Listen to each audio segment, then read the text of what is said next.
Hello. During the course we're going to cover an awful lot of detail. After all, search engine optimization is a very detailed subject, and because you're so keen, there's a danger that you might want to go straight to those topics, and that would be a mistake, because what you'd find is a mishmash of disparate topics. You'd be looking over my shoulder, seeing what I'm doing and thinking, why am I doing that? I can't believe that that's important to Google. So let's just relax a little, take a step back, and we're going to take a look first of all at Google itself, the sort of problems that it's facing, and the way in which it approaches them, the way that Google thinks. Now, you may be wondering why this apparent obsession with Google. There are so many other search engines out there. Why concentrate solely on Google? If we look at a ranking of search engines, you'll see that last year, worldwide, more than 83% of all searches were conducted via Google. The situation in the States is a little different. Bing and Yahoo are more popular, but even in America, over 65% of all searches are conducted via Google. So it's more than all of the other search engines put together. A very clear, very strong argument for focusing on Google. What is it that Google is trying to achieve? What is Google trying to achieve? It's trying to make life as simple as possible for its users, so that when you sit down and make a search using Google, you should be confident, and in fact you can be, they are very successful.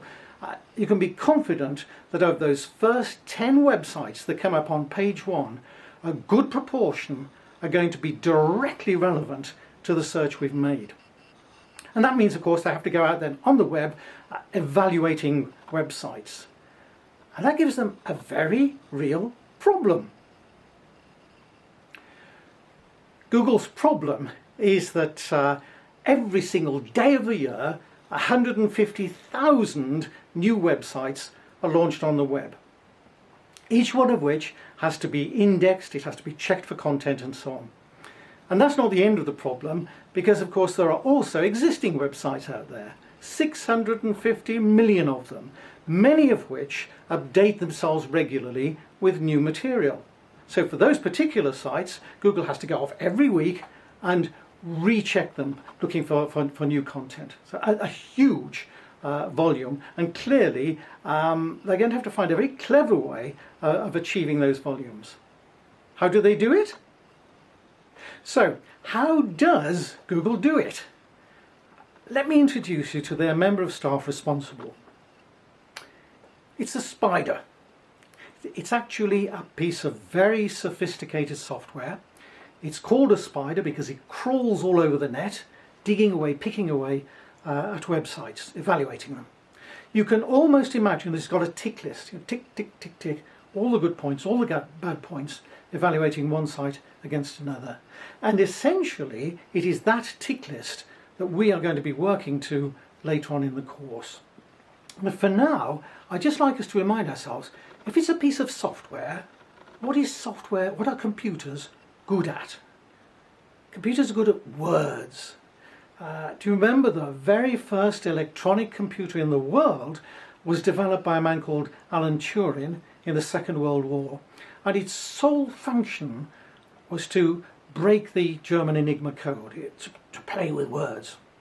So there's a strong message for us there. Words are terribly important. And so our first rule of thumb that I'm going to give you is that every page, apart from perhaps the contact us page, but just about every page on your website should have at least 200 words on it. We'll be going into a lot more detail in our next session, which is our fireside chat. But to continue today, let's try next to get inside the mind of Google Spider. Let's now play the role of being Google Spider. And let's suppose we found two brand new websites, A and B. We've read through them, and they both appear to be about exactly the same subject, feng shui. How can I arrive at a decision as to which is the better of the two? Well, I noticed this site, A, has got 7 pages, all apparently relevant to Feng Shui. This one has got 95 pages, all apparently talking about Feng Shui. I've got to make a value judgment in the absence of any other information, which one gets the bigger tick. I look inside the pages and I notice this has very few words on each page. Now, they may be golden, but it's very much more difficult for a piece of software to arrive at that decision. This one has lots of words on its pages. It's got long articles, it's got white papers, it's got discussion topics and so on. So again, on balance, I'm going to have to make some sort of judgment. This is the better of the two. I've noticed that this one has got internal links. You know, the sort of thing, click here to download our information pack. Click here for more information on XYZ, moving me around their website. This one has none. There's another type of link. Those were internal links. The other type of link is, we call them inbound links. And this site B appears to be particularly rich in that area. In other words, there are lots of other external websites, some of them are particularly associated with Feng Shui, sending visitors to this site. You really must see this video. You really must download this information pack. This website has none. So we've already, I think, arrived at a decision, but we will go back again in a week's time, and Google Spider does that. It revisits sites to reevaluate them. And a week later, I noticed that this still has its same 7 pages, no change. This one has new pages, extra pages, it's got news, it's a busy website. It's now become very easy to distinguish between the two. So, okay, we've taken a brief view from Google's Spider's perspective. Let's just recap some of the things that we have learned. Let's now just recap what we've covered.